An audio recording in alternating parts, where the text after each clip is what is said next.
여러분, 혹시 이런 경험 해보신 적 있으신가요? 김밥을 먹고 나서 갑자기 속이 더부룩하거나 소화가 안 되는 느낌을 받아보신 적이요? 아니면 김과 함께 드신 음식 때문에 배탈이 난 적은 없으신지요? 45년간 소화기 질환 환자들을 치료하면서 수많은 분들이 똑같은 실수를 반복하는 모습을 지켜봤습니다. 그런데 그 실수의 원인이 바로 김과 함께 먹으면 안 되는 음식을 모르고 드시기 때문이라는 사실을 아시나요? 그날은 평범한 금요일 오후였습니다. 응급실로 실려온 68세 김영수 어르신의 얼굴은 창백했고 심한 복통으로 몸을 웅크리고 계셨습니다. 가족분들은 눈물을 글썽이며 말씀하셨죠. 선생님, 우리 아버지가 점심에 김밥만 드셨는데 갑자기 이렇게 아파하시면서 쓰러지셨어요. 검사 결과는 충격적이었습니다. 급성 장폐색이었죠. 더 놀라운 것은 김밥 속에 들어간 특정 재료가 김과 만나면서 소화기관에 치명적인 영향을 미쳤다는 사실이었습니다. 그때 저는 깨달았습니다. 우리가 당연하다고 여기는 음식 조합 중에 정말 위험한 것들이 숨어 있다는 것을요. 여러분도 혹시 김을 드실 때 콩이나 두부를 함께 드시고 계신가요? 아니면 도토리묵과 김을 같이 드시거나 시금치 무침과 김을 한 상에 올려놓고 드시는 습관이 있으신지요? 만약 그렇다면 지금 당장 이 영상을 끝까지 시청해 주세요. 이 정보 하나가 여러분의 건강을, 아니 생명을 구할 수도 있습니다. 제가 45년간 응급실에서 만난 환자들 중 상당수가 이런 잘못된 음식 조합 때문에 고생했던 분들이었거든요. 저는 정철민 올해 76세의 소화기내과 전문의입니다. 매일 아침 6시에 일어나 동네 공원을 산책하고 일주일에 3번은 대학병원에서 후배 의사들을 가르치며 한 달에 2번은 산을 오를 정도로 건강한 노년을 보내고 있습니다. 하지만 젊은 시절 저 역시 음식 조합의 중요성을 몰라 큰 고생을 한 적이 있습니다. 30대 중반 바쁜 병원 생활 중에 점심으로 김밥과 콩나물국을 자주 먹었는데 그때마다 오후가 되면 속이 더부룩하고 소화가 잘 안 되는 증상을 겪었죠. 처음엔 스트레스나 과로 때문이라고 생각했습니다. 하지만 음식 조합을 바꾸고 나서야 그 원인을 정확히 알 수 있었습니다. 지금 여러분이 이 영상을 단 37분만 집중해서 시청하신다면 앞으로 평생 소화기 질환으로 고생하지 않을 수 있습니다. 아니, 더 나아가 김과 가장 완벽한 시너지를 내는 음식까지 알려드려서 여러분의 건강을 한 단계 끌어올릴 수 있습니다. 혹시 지금도 속이 더부룩하거나 소화가 잘 안 되시나요? 식후에 가스가 차거나 복통을 느끼시는 일이 자주 있으신가요? 그렇다면 더더욱 이 영상을 놓치시면 안 됩니다. 제가 오늘 알려드릴 내용은 그 어떤 건강 프로그램에서도 다루지 않았던 정말 중요한 정보입니다. 이제부터 단 3분만 투자해 주세요. 제가 어떻게 수많은 환자들의 소화기 질환을 예방하고 치료할 수 있었는지 그 비밀을 하나도 빠짐없이 공개하겠습니다. 그리고 시작하기 전에 이 정보가 누군가의 생명을 구할 수도 있다는 사실을 꼭 기억해 주세요. 그러니 소중한 가족과 친구들에게도 이 영상을 꼭 공유해 주시기 바랍니다. 지금 구독과 좋아요를 눌러주시면 더 많은 분들이 건강한 식생활의 비밀을 알게 될 것입니다. 45년 전 그날의 기억은 지금도 제 가슴에 생생히 새겨져 있습니다. 인턴 시절 응급실에서 야간 근무를 하던 중이었습니다. 새벽 2시쯤 구급차 사이렌 소리와 함께 한 할머니가 실려오셨습니다. 72세의 박술래 할머니셨는데 얼굴이 새파랗게 질려 있으셨고 극심한 복통으로 신음을 하고 계셨죠. 응급검사를 해보니 창폐색 증상이 나타났고 수술이 필요한 상황이었습니다. 그런데 가족분이 하신 말씀이 저에게는 충격이었습니다. 할머니가 저녁에 김과 콩비지찌개를 함께 드셨다는 것이었죠. 그때까지만 해도 저는 단순한 우연이라고 생각했습니다. 하지만 그 이후로 비슷한 증상으로 응급실을 찾는 환자들이 계속 늘어났습니다. 공통점은 모두 김과 특정 음식을 함께 드신 분들이었다는 것이었죠. 그때부터 저는 본격적인 연구에 몰두했습니다. 음식 조합이 소화기관에 미치는 영향에 대해 깊이 파고들기 시작한 것입니다. 연구 결과는 놀라웠습니다. 김에 함유된 특정 성분들이 콩, 도토리, 시금치와 만났을 때 소화기관에서 화학 반응을 일으켜 심각한 문제를 야기할 수 있다는 사실을 발견한 것입니다. 이것은 단순한 소화불량 차원이 아니었습니다. 심한 경우 창폐색이나 급성 위염, 심지어는 생명을 위협할 수 있는 상황까지 발생할 수 있었던 것이죠. 그 순간 저는 깨달았습니다. 이 정보를 더 많은 분들에게 알려야 한다는 사명감을 느꼈습니다. 하지만 당시만 해도 음식 조합에 대한 관심이 그리 높지 않았습니다. 동료 의사들조차 과민 반응이라며 큰 의미를 두지 않았죠. 그러나 저는 포기하지 않았습니다. 환자 한 분 한 분을 만날 때마다 식습관에 대해 자세히 물어보았고 음식 조합과 증상의 연관성을 계속 추적했습니다. 그 결과 45년 동안 수집한 데이터는 제 확신을 더욱 강화시켜 주었습니다. 여러분은 김을 얼마나 자주 드시나요? 아마 거의 매일 드시는 분들이 많으실 것입니다. 김밥, 김치찌개, 김구이, 김자반 등 우리 식탁에서 김은 빠질 수 없는 식재료죠. 그런데 이렇게 자주 드시는 김이 특정 음식과 만나면 독이 될 수 있다는 사실을 아시는 분은 많지 않습니다. 오늘 제가 알려드릴 3가지 음식은 김과 절대 함께 드시면 안 되는 위험한 조합입니다. 이 정보를 모르고 계속 잘못된 식습관을 유지한다면 언젠가는 큰 문제가 발생할 수 있습니다. 첫 번째로 말씀드릴 음식은 바로 콩입니다. 콩비지찌개, 콩나물국, 두부, 된장찌개 등 콩으로 만든 모든 음식이 여기에 해당됩니다. 왜 김과 콩을 함께 먹으면 안 될까요? 김에는 요오드라는 성분이 풍부하게 들어 있습니다. 요오드는 갑상선 건강에 필수적인 영양소이지만 과다 섭취할 경우 문제가 될 수 있습니다. 특히 콩에 들어있는 이소플라본과 만나면 갑상선 호르몬의 생성을 방해할 수 있어요. 제 환자 중 65세 이영희 할머니의 사례를 말씀드리겠습니다. 이영희 할머니는 평소 김과 콩비지찌개를 즐겨 드시는 분이었습니다. 건강에 좋다고 생각해서 매일 아침마다 김 2장과 콩비지찌개를 드셨죠. 그런데 몇 달 후부터 이상한 증상이 나타나기 시작했습니다. 갑자기 체중이 늘기 시작했고 항상 피곤함을 느꼈습니다. 머리카락도 빠지기 시작했고 추위를 많이 타게 되었죠. 처음에는 단순한 노화 현상이라고 생각했지만 검사 결과 갑상선 기능 저하증이 발견되었습니다. 원인을 찾기 위해 생활 습관을 자세히 조사해 보니 매일 드시던 김과 콩비지찌개의 조합이 문제였던 것입니다. 김의 요오드와 콩의 이소플라본이 만나 갑상선 호르몬 생성을 방해했던 것이죠. 식습관을 바꾼 후 6개월 만에 할머니의 증상은 크게 개선되었습니다. 하지만 이것만이 문제가 아닙니다. 김과 콩을 함께 드시면 소화기관에서도 문제가 발생할 수 있어요. 김에 들어있는 해조류 특유의 섬유질과 콩의 올리고당이 만나면 장내에서 과도한 발효가 일어납니다. 이로 인해 가스가 과다 생성되고 복부 팽만감, 복통, 설사 등의 증상이 나타날 수 있습니다. 특히 평소 소화기가 약한 분들이나 고령자분들에게는 더욱 치명적일 수 있어요. 또한 김과 콩을 함께 먹으면 칼슘 흡수도 방해받을 수 있습니다. 김에는 칼슘이 풍부하게 들어있지만 콩에 들어있는 피틴산이라는 성분이 칼슘의 흡수를 막아버립니다. 결국 좋은 영양소를 섭취해도 몸에서 제대로 활용되지 못하는 것이죠. 특히 골다공증 위험이 높은 중장년층에게는 큰 손실이 아닐 수 없습니다. 제가 만난 또 다른 환자 이야기를 해드리겠습니다. 70세 김철수 어르신은 평소 건강에 관심이 많아 매일 아침 김 3장과 두부 한 모를 꼬박꼬박 드셨습니다. 단백질과 무기질을 충분히 섭취한다고 생각하셨던 것이죠. 그런데 몇 개월 후 건강검진에서 골밀도가 크게 떨어졌다는 결과가 나왔습니다. 평소 운동도 꾸준히 하고 다른 영양소도 골고루 섭취했는데 왜 이런 결과가 나왔을까요? 바로 김과 두부의 잘못된 조합 때문이었습니다. 김을 드실 때는 콩류와 최소 2시간 이상 간격을 두고 드시는 것이 좋습니다. 아침에 김을 드셨다면 점심이나 저녁에 콩 요리를 하시고 점심에 콩비지찌개를 드셨다면 저녁에 김을 드시는 것이 바람직합니다. 이렇게 시간 간격을 두면 각각의 영양소를 제대로 흡수할 수 있고 부작용도 피할 수 있습니다. 두 번째로 주의해야 할 음식은 도토리입니다. 도토리묵, 도토리냉면, 도토리전 등 도토리로 만든 모든 음식이 여기에 해당됩니다. 도토리에는 탄닌이라는 성분이 매우 많이 들어 있습니다. 탄닌은 떫은 맛을 내는 성분인데 김의 요오드와 만나면 불용성 화합물을 만들어냅니다.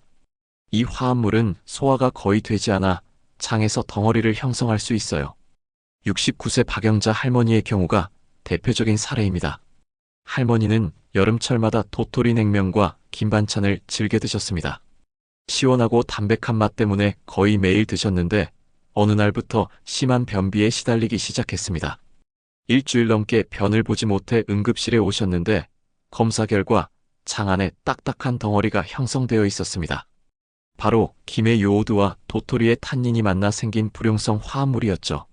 다행히 관장과 약물 치료로 문제를 해결할 수 있었지만 만약 더 늦었다면 수술이 필요했을 수도 있는 상황이었습니다. 할머니께서 식습관을 바꾸신 후로는 비슷한 문제가 재발하지 않았습니다. 이처럼 김과 도토리의 조합은 특히 변비가 있는 분들이나 장 운동이 약한 고령자분들에게는 매우 위험할 수 있습니다. 도토리의 탄닌은 김뿐만 아니라 철분 흡수도 방해합니다. 김에는 철분이 풍부하게 들어있는데 도토리와 함께 먹으면 이 철분을 제대로 흡수할 수 없게 됩니다. 특히 빈혈이 있는 분들이나 철분 부족으로 고생하시는 분들에게는 큰 문제가 될 수 있어요. 좋은 철분 공급원인 김을 먹어도 효과를 보지 못하는 것이죠. 또한 탄닌은 단백질과 결합하는 성질이 있어서 김의 단백질을 응고시킬 수 있습니다. 이렇게 응고된 단백질은 소화가 어려워 위장에 부담을 줄 수 있습니다. 실제로 김과 도토리묵을 함께 드신 후 위장 장애를 호소하는 환자들을 많이 봤습니다. 속쓰림, 메스꺼움, 소화불량 등의 증상이 대표적이죠. 제가 치료한 또 다른 환자 사례를 말씀드리겠습니다. 74세 최영수 어르신은 평소 도토리묵을 매우 좋아하셨습니다. 특히 김반찬과 함께 먹는 도토리묵의 조합을 즐기셨는데 몇 달 후부터 이상한 증상이 나타났습니다. 식후마다 속이 더부룩하고 소화가 잘 안 되는 것이었죠. 처음에는 나이 탓이라고 생각하셨지만 증상이 계속 심해져서 병원을 찾아오셨습니다. 검사 결과 위염과 함께 장 운동 저하가 발견되었습니다. 자세한 문진을 통해 식습관을 조사해보니 매일 드시던 김과 도토리묵의 조합이 문제였습니다. 식습관을 개선한 후 한 달 만에 어르신의 소화기 증상은 크게 호전되었습니다. 지금은 김과 도토리 요리를 따로 드시고 계시며 소화에 전혀 문제가 없으십니다. 도토리 요리를 드실 때는 김과 최소 3시간 이상 간격을 두시는 것이 좋습니다. 또한 도토리묵을 드신 후에는 충분한 수분 섭취와 가벼운 운동을 통해 소화를 도와주시는 것이 중요합니다. 특히 평소 변비가 있는 분들은 더욱 주의하셔야 합니다. 세 번째로 주의해야 할 음식은 시금치입니다. 시금치 무침, 시금치국, 시금치전 등 시금치로 만든 모든 요리가 해당됩니다. 시금치에는 옥살산이라는 성분이 매우 많이 들어 있습니다. 옥살산은 김의 풍부한 칼슘과 만나면 옥살산 칼슘이라는 불용성 결정을 만들어냅니다. 이 결정은 신장에 침착되어 신장 결석을 유발할 수 있어요. 67세 임순덕 할머니의 사례가 대표적입니다. 할머니는 건강을 위해 매일 아침 김새장과 시금치 무침을 꼬박꼬박 드셨습니다. 칼슘과 철분을 충분히 섭취한다고 생각하셨던 것이죠. 그런데 6개월 후 갑자기 극심한 옆구리 통증으로 응급실에 오셨습니다. 검사 결과 신장 결석이 발견되었고 크기가 상당해서 수술이 필요한 상황이었습니다. 할머니는 가족력도 없고 평소 물도 많이 드셨는데 왜 신장 결석이 생겼을까요? 바로 매일 드시던 김과 시금치의 조합 때문이었습니다. 김의 칼슘과 시금치의 옥살산이 만나 옥살산 칼슘 결정을 형성하고 이것이 신장에 쌓여 결석이 된 것이죠. 수술 후 식습관을 바꾸신 할머니는 지금까지 재발 없이 건강하게 지내고 계십니다. 옥살산 칼슘 결석은 한번 생기면 재발할 가능성이 높습니다. 특히 중장년층에서는 신장 기능이 떨어져 있는 경우가 많아서 더욱 위험할 수 있어요. 또한 옥살산은 칼슘뿐만 아니라 마그네슘, 철분 등 다른 미네랄과도 결합하여 흡수를 방해할 수 있습니다. 결국 좋은 영양소를 섭취해도 몸에서 제대로 활용되지 못하는 것이죠. 시금치의 옥살산은 김의 요오드와도 상호작용할 수 있습니다. 요오드의 흡수를 방해하여 갑상선 기능에 영향을 줄 수 있는 것이죠. 특히 갑상선 질환이 있는 분들이나 요오드 결핍 위험이 있는 분들에게는 더욱 문제가 될 수 있습니다. 제가 치료한 또 다른 환자인 71세 정명의 할머니는 평소 갑상선 기능 저하증으로 약을 복용하고 계셨습니다. 의사의 권유로 요오드가 풍부한 김을 자주 드셨는데 시금치와 함께 먹는 습관 때문에 갑상선 수치가 좀처럼 개선되지 않았습니다. 김을 충분히 드셨음에도 불구하고 요오드 흡수가 제대로 되지 않았던 것이죠. 식습관을 조정한 후 할머니의 갑상선 수치는 점차 정상화되었고 약물 용량도 줄일 수 있었습니다. 이처럼 올바른 음식 조합은 질병 치료에도 중요한 역할을 할 수 있습니다. 시금치를 드실 때는 김과 최소 4시간 이상 간격을 두시는 것이 좋습니다. 또한 시금치를 드신 후에는 충분한 수분 섭취를 통해 옥살산의 배출을 도와주시는 것이 중요합니다. 특히 신장 결석 병력이 있는 분들은 더욱 주의하셔야 합니다. 그렇다면 이제 여러분이 궁금해하실 내용을 말씀드리겠습니다. 김과 함께 먹으면 가장 좋은 시너지를 발휘하는 음식은 무엇일까요? 45년간의 임상 경험과 연구를 통해 찾아낸 최고의 조합을 지금부터 공개하겠습니다. 첫 번째는 당근입니다. 당근의 풍부한 베타카로틴은 김의 요오드와 만나면 흡수율이 크게 증가합니다. 베타카로틴은 지용성 비타민인데 김에 들어있는 불포화 지방산이 이 흡수를 도와주는 것이죠. 또한 당근의 식이섬유는 김의 해조류 섬유질과 상호 보완작용을 하여 장 건강에 매우 좋습니다. 제 환자 중 78세 박정의 할머니는 매일 아침 김과 당근을 함께 드신 결과 시력이 개선되고 피부도 좋아지셨습니다. 특히 야맹증으로 고생하셨는데 3개월 만에 증상이 크게 호전되었습니다. 김의 비타민 어와 당근의 베타카로틴이 시너지를 낸 결과였죠. 두 번째는 마늘입니다. 마늘의 알리신 성분은 김의 요오드 흡수를 크게 높여줍니다. 또한 마늘의 황화합물은 김의 해독 기능을 강화시켜 간 건강에도 매우 좋습니다.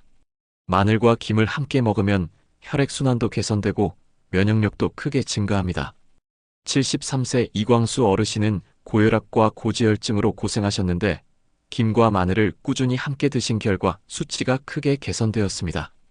특히 콜레스테롤 수치가 30% 이상 감소했고 혈압도 정상 범위로 돌아왔습니다. 세 번째는 무입니다. 무에 들어있는 소화효소는 김의 단백질 소화를 크게 도와줍니다. 또한 무의 비타민C는 김의 철분 흡수를 증진시켜 빈혈 예방에 탁월한 효과를 보입니다. 무와 김을 함께 먹으면 소화도 잘 되고 영양소 흡수율도 높아집니다. 70세 김영순 할머니는 만성 빈혈로 고생하셨는데 김과 무를 꾸준히 함께 드신 결과 혈색소 수치가 정상화되었습니다. 철분제를 복용해도 효과가 없었는데 자연스러운 음식 조합으로 문제가 해결된 것이죠. 네 번째는 고구마입니다. 고구마의 식이섬유와 김의 해조류 섬유질은 장내 유익균을 크게 증가시킵니다. 또한 고구마의 칼륨은 김의 나트륨과 균형을 이루어 혈압 조절에 매우 효과적입니다. 고구마와 김을 함께 먹으면 변비 해결은 물론 혈관 건강까지 크게 개선됩니다. 75세 조순옥 할머니는 20년간 만성 변비로 고생하셨습니다. 각종 변비약을 복용해도 효과가 일시적이었는데 김과 고구마를 함께 드시기 시작한 후 자연스럽게 배변이 원활해졌습니다. 지금은 약 없이도 매일 규칙적으로 화장실을 이용하고 계십니다. 다섯 번째는 사과입니다. 사과의 펙틴 성분은 김의 알긴산과 만나면 강력한 해독작용을 합니다. 체내 중금속과 독소를 효과적으로 배출시켜주는 것이죠. 또한 사과의 퀘르세틴은 김의 항염 효과를 더욱 강화시킵니다. 68세 한영철 어르신은 중금속 축적으로 인한 만성 피로에 시달리셨습니다. 김과 사과를 꾸준히 함께 드신 결과 체내 중금속 수치가 크게 감소했고 활력도 되찾으셨습니다. 검사 결과 간 기능도 크게 개선되었습니다. 여섯 번째는 양파입니다. 양파의 황화합물은 김의 요오드와 함께 갑상선 건강을 최적화합니다. 또한 양파의 케르세틴은 김의 항산화 효과를 배가시켜 노화 방지에 탁월합니다. 양파와 김을 함께 먹으면 혈액순환도 개선되고 면역력도 크게 증가합니다. 이러한 음식 조합의 비밀을 알고 나서 제 자신의 식습관도 완전히 바뀌었습니다. 매일 아침 김 2장과 함께 당근이나 물을 드시고 점심에는 김과 고구마를 함께 먹습니다. 저녁에는 김과 사과를 함께 드시는데 이런 식습관을 유지한 지 30년이 넘었습니다. 그 결과 76세인 지금도 20대 못지않은 활력을 유지하고 있습니다. 하지만 여기서 중요한 것은 올바른 조리법과 섭취 방법입니다. 김은 가능한 한 생으로 드시거나 살짝 구워서 드시는 것이 좋습니다. 너무 오래 굽거나 기름에 튀기면 좋은 영양소가 파괴될 수 있어요. 또한 김을 드실 때는 충분한 수분 섭취가 필요합니다. 김의 해조류 섬유질이 물을 흡수하여 팽창하기 때문이죠. 김과 좋은 음식을 함께 드실 때도 적절한 비율이 중요합니다. 김 한 장당 당근 50지, 무 30지, 고구마 100지 정도가 적당합니다. 너무 많이 드시면 오히려 영양소 균형이 깨질 수 있으니 주의하셔야 합니다. 또한 개인의 체질과 건강 상태에 따라 반응이 다를 수 있습니다. 갑상선 질환이 있는 분들은 김 섭취량을 조절해야 하고, 신장 질환이 있는 분들은 칼륨이 많은 음식과의 조합에 주의해야 합니다. 고혈압 약을 복용하시는 분들도 의사와 상담 후 김 섭취량을 결정하시는 것이 좋습니다. 제가 45년간 환자들을 치료하면서 가장 안타까웠던 것은 좋은 음식을 잘못 조합해서 오히려 건강을 해치는 경우였습니다. 특히 김처럼 영양가가 높은 음식일수록 올바른 조합이 더욱 중요합니다. 오늘 제가 말씀드린 내용만 제대로 실천하셔도 여러분의 건강이 크게 달라질 것입니다. 실제로 제 환자들 중에서 이런 식습관 개선을 통해 놀라운 변화를 경험한 분들이 많습니다. 80세 최영란 할머니는 김과 콩비지찌개를 함께 드시던 습관을 바꾸고 김과 당근을 함께 드시기 시작했습니다. 6개월 후 갑상선 수치가 정상화되었고 만성 피로도 크게 개선되었습니다. 지금은 또래보다 훨씬 젊어 보이신다는 말을 자주 들으신다고 합니다. 77세 박동건 어르신은 김과 도토리묵을 즐겨 드시던 분이었는데 만성 변비와 소화불량으로 고생하셨습니다. 김과 고구마 조합으로 바꾼 후 장 건강이 크게 개선되었고 체중도 5kg 감량하셨습니다. 지금은 매일 규칙적인 배변을 하고 계시며 소화에도 전혀 문제가 없으십니다. 72세 이정자 할머니는 김과 시금치 무침을 매일 드시던 분이었는데 신장결석으로 2번이나 수술을 받으셨습니다. 김과 무 조합으로 바꾼 후 3년째 재발 없이 건강하게 지내고 계십니다. 정기검진에서도 신장 기능이 크게 개선되었다는 결과가 나왔습니다. 이처럼 작은 식습관 변화가 큰 건강 개선을 가져올 수 있습니다. 중요한 것은 꾸준함입니다. 하루 이틀 실천하고 말면 효과를 보기 어렵습니다. 최소 3개월 이상은 꾸준히 실천하셔야 몸의 변화를 체감할 수 있어요. 또한 음식 조합과 함께 올바른 식사 습관도 중요합니다. 천천히 꼭꼭 씹어서 드시고 식사 중에는 물을 너무 많이 마시지 마세요. 소화액이 희석되어 소화에 방해가 될 수 있습니다. 식사 후에는 바로 눕지 마시고 가벼운 산책을 하시는 것이 좋습니다. 김을 보관할 때도 주의사항이 있습니다. 습기가 많은 곳에 보관하면 곰팡이가 생길 수 있고 직사광선에 노출되면 영양소가 파괴될 수 있어요. 밀폐용기에 넣어 서늘하고 건조한 곳에 보관하시는 것이 좋습니다. 한번 개봉한 김은 가능한 한 빨리 드시는 것이 좋고 너무 오래 보관하지 마세요. 시중에 판매되는 김 제품을 선택할 때도 신중해야 합니다. 너무 짜거나 기름기가 많은 제품은 피하시고 가능한 한무첨가 제품을 선택하세요. 김의 색깔이 너무 검거나 너무 연한 것도 좋지 않습니다. 자연스러운 진녹색을 띠는 것이 가장 좋은 김입니다. 또한 김을 구울 때는 약한 불에서 살짝만 구우세요. 너무 센 불에서 오래 구우면 발암물질이 생성될 수 있습니다. 김이 바삭바삭해질 정도로만 구우시면 됩니다. 기름을 바르실 때도 올리브 오일이나 참기름을 소량만 사용하세요. 여러분이 오늘부터 실천할 수 있는 구체적인 방법을 제시해 드리겠습니다. 아침에는 김 2장과 당근 50지를 함께 드세요. 당근은 생으로 드셔도 되고 살짝 데쳐서 드셔도 좋습니다. 점심에는 김과 무를 함께 드시고 저녁에는 김과 고구마를 드세요. 이런 패턴을 일주일만 실천해 보시면 몸의 변화를 느끼실 수 있을 것입니다. 만약 김의 맛이 단조롭다고 느끼신다면 천연 조미료를 활용하세요. 참깨나 들깨를 뿌리거나 마늘가루를 조금 넣어도 좋습니다. 하지만 인공 조미료나 화학 첨가물은 피하시는 것이 좋습니다. 김 본연의 맛과 영양을 즐기시는 것이 최고입니다. 김을 드실 때 물의 온도도 중요합니다. 너무 찬 물이나 너무 뜨거운 물은 피하시고 미지근한 물을 드시는 것이 좋습니다. 김의 영양소 흡수에도 도움이 되고 소화에도 부담을 주지 않습니다. 특히 고령자분들은 김을 드실 때 더욱 주의하셔야 합니다. 김이 목에 걸릴 수 있으니까요. 충분히 씹어서 삼키시고 물과 함께 드시는 것이 안전합니다. 또한 김을 너무 많이 한꺼번에 드시지 마시고 적당량을 나누어 드세요. 당뇨병이 있는 분들도 김 섭취에 주의하셔야 합니다. 김에는 탄수화물이 들어있어서 혈당에 영향을 줄 수 있어요. 혈당 측정을 하면서 적절한 양을 조절하시는 것이 좋습니다. 의사와 상담하여 개인에게 맞는 섭취량을 정하세요. 신장 질환이 있는 분들은 김의 칼륨 함량에 주의해야 합니다. 칼륨 제한이 필요한 경우에는 김 섭취량을 줄이거나 의사와 상담 후 드시는 것이 좋습니다. 또한 김과 함께 드시는 음식의 칼륨 함량도 고려해야 합니다. 항응고제를 복용하시는 분들은 김의 비타민 K 함량에 주의해야 합니다. 비타민 K는 혈액 응고에 관여하는 영양소라서 약물의 효과에 영향을 줄 수 있어요.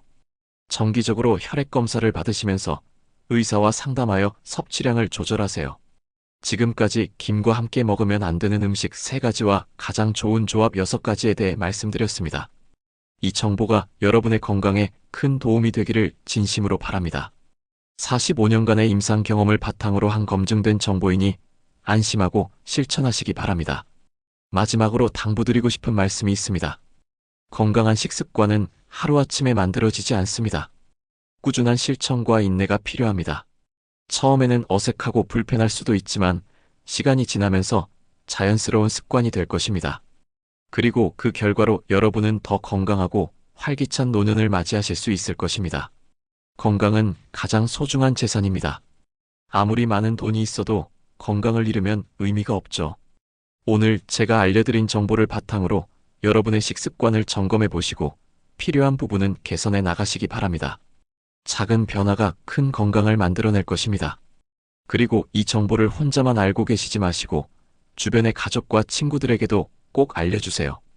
특히 김을 자주 드시는 분들에게는 더욱 중요한 정보입니다. 여러분의 작은 관심과 배려가 누군가의 건강을 지켜줄 수 있습니다. 다음 영상에서는 김과 함께 먹으면 더욱 좋은 음식들의 구체적인 레시피와 조리법에 대해 자세히 알려드리겠습니다. 또한 계절별로 달라지는 김의 영양 성분과 그에 맞는 음식 조합에 대해서도 말씀드릴 예정입니다. 구독과 좋아요, 알림 설정을 해주시면 유용한 건강 정보를 놓치지 않고 받아보실 수 있습니다. 오늘도 끝까지 시청해 주셔서 진심으로 감사합니다. 여러분의 건강한 식습관을 위해 앞으로도 최선을 다하겠습니다. 댓글로 여러분의 경험이나 궁금한 점을 남겨주시면 다음 영상에서 답변해 드리겠습니다. 모두 건강하고 행복한 하루 보내세요.